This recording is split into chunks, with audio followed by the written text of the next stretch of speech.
everyone, so this is the deck that I used to get third place at the Nationals tournament, and I used during the Worlds tournament that I played in this weekend. This is the Worlds version. Technically it's about 5 cards different, but it's basically the same deck. I'm not going to make 2 videos on it. I'll mention the one main deck change that I made, otherwise it was just a few little side deck things. But yeah, let's go ahead and start. I played Nuova Shenron Ferocious Soldier, which was one of the more popular decks at the tournament. However, I played it very differently from the way most people did. Most people played it as an aggressive deck where you're putting out a lot of 4-drops and 8-drops and trying to take your opponent down quickly. Even the person that also topped the event from the US, we had like a 15 to 20 card difference in our decks, and they played very, very differently. Starting pretty similarly though with how you'd start any Shenron deck, we have 4 of the 1-star ball. However, I'm also playing 3 of the Ice Shenron. This you can use by paying 1. You can grab any 1-star ball from your deck. And the way my deck worked is, since it was much more control, I wanted the 1-star ball on turn 1 every single game so that I could go into the 9-drop Shenron.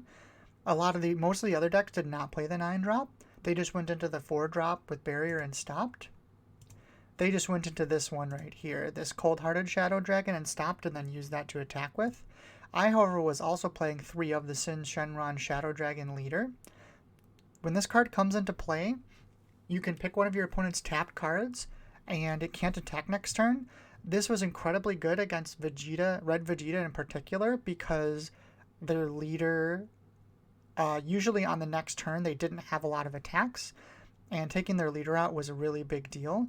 It was also good into random other leaders. It reduces attacks in general. Also, you can use it on battle cards with dual attack that you can't get rid of. Another important thing too is that when this dies, you get to draw a card and play the 1-drop ball from the discard pile. That means that basically going from the 1 to the 4, between these two, you could always dodge whatever sort of counterplay and removal your opponent has, or at least get your draw 1 and just do it again. I played 4 of the 9-drop Sin Shenron Destruction Incarnate. This card is the most important card in my version of the deck. It evolves over either of the 4-drops for 1, and then every single time your opponent plays a battle card, you can choose that card, ignoring barrier, and negate its skills for the turn. So this does not stop enters the battlefield effects, things that happen when you play cards, but any kind of effects afterwards, once they're on the field, active mains, things like that, do not work. This is incredibly good against Vegeta because a lot of their stuff gets effects on attacks, things like 4-drop Goku, the 3-drop Goku, as well as a lot of their bigger cards. Plus, it's really annoying to get rid of for them because they either have to play a 8-drop Vegeta, or they have to play a Cumber. And while they're doing that, they're not attacking you. And it's very easy to outlast the Vegeta deck with this deck. It's also really, really good into green because almost all the green removal right now requires them to attack, which means it'll be negated for the turn Shenron's out. If they don't play the Bojack 8-drop, or they can play the Vegito Unison from their extra deck, but that costs 2 energy, so it super significantly slows down green. And, for example, I played one green deck in round 3 or 4 where they actually didn't have an out to this card in their entire deck. So I just got to put this in play on turn 2 and just keep it for the entire game. It's also a revenge blocker and an EX evolve, so you can stand it up with your leader on your opponent's turn and revenge block twice. Even if they kill it by battle, you still get your draw 2 and play a 1-star ball, and then you can just do it all over again. There was one round where I made my opponent go through 4 of these, and by the end of the game they had like 2 cards to my like 15, and the game just ended because I was so up on advantage. I play 3 of the negative energy 4-star ball, and then 4 of the Nuova Shenron 4-drop. This is another key card of the deck. It allows you to play itself from underneath your Z Extra, which I'll go into later, or just from your hand, as long as you have a Unison on the field. It's a dual attack blocker, and it rests a battle card when you play it. Super cheap, super efficient, and it draws cards. You'll see that's basically how this entire deck plays, is you just want to be playing things only for 1 energy each time. You want it to draw a card, and you want it to attack with some good power. I also play one of the Nuova Shenron Flame Shot Unleashed. So none of the effect text actually matters on here. The important thing is it's another Nuova Shenron 4-drop you can play for 1. Also, since I play 60 cards in my deck, I wanted to up the number of this so that I could go into the 8-drop more easily.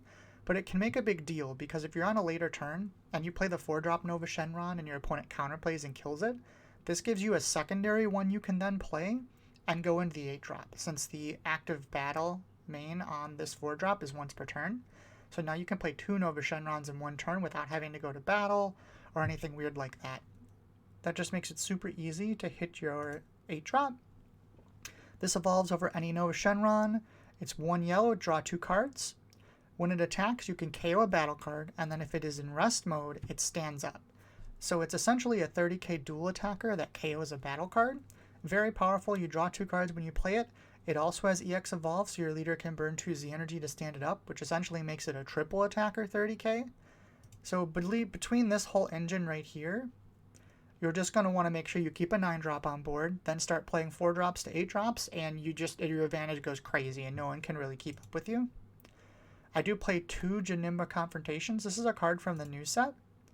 You can pay 1 yellow to play it, and then you can, when a card is switched to rest mode or when this is played, you can pay another yellow and KO something in rest mode, ignoring barrier. It gains 5k for the turn. Also, you draw a card when you play it. So what this is basically for is for opponents' Sin Shenrons with barrier and for the 4-drop Goku with barrier. Since the deck doesn't naturally have barrier removal, this is your way to do it. It's essentially 2 energy, a 20k dual attack that KOs something in rest mode, ignoring barrier. One interesting thing about this card is you can actually repeat this effect. So if your opponent has multiple things in rest mode, you can just pay like 3 or 4 energy and KO all of them. 2 Vegeta Prideful Transformation. This is just the free counterplay if you have a Unison out, which in this deck you'll always have a Unison out, and it has them come and play rest mode.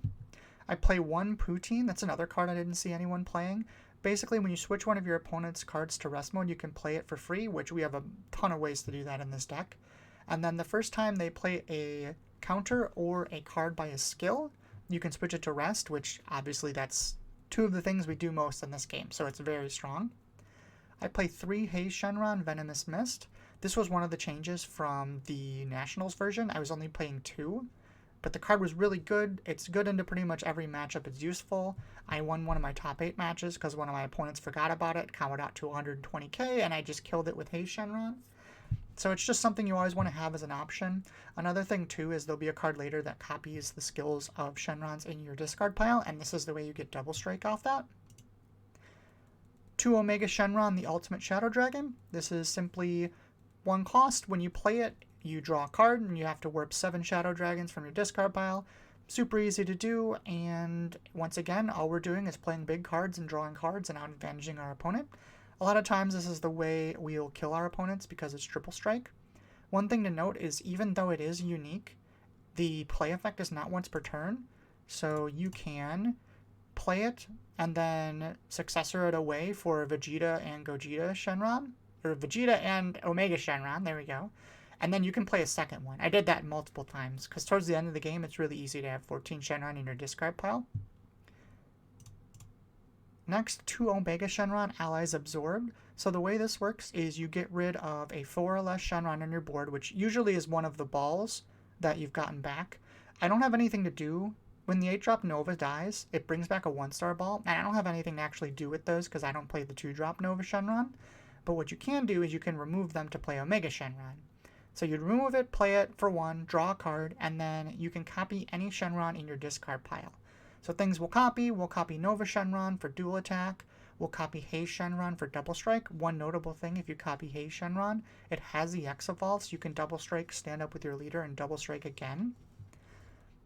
And usually it's just those 2. I mean, you could copy something else, but for the most part it's those 2. 3 copies of Gogeta and Omega Shenron. This card is an 8 successor, which if you notice we have Nova, we have Omega and Omega, so there's tons of 8-drops in this deck. It's super easy to do. For 1, you play it, you can either KO 2 things in rest mode ignoring barrier, which is good, because it's another way for us to get through barrier, and I did do that effect a couple times. Or you can make your opponent discard 2 cards, and then you gain dual attack or double strike depending. So a lot of times a later game turn will go play a 4-drop, draw a card, tap something. Play an 8-drop, draw 2 cards, swing twice. Then successor to wait for this, discard 2 or kill 2 things, and then attack accordingly. So you can see how you get just a ton of really high level attacks and draw a lot of cards. For Secret War, we're playing Gogeta Unrivaled Sparking. This card is not a fair card, and honestly something probably needs to be done about it. If you haven't seen what it does, for 4 you play it, and then for every tapped card your opponent has, you get an energy marker, and then it has Quad Strike, and you can get rid of it to KO all of your opponent's battle cards ignoring barrier.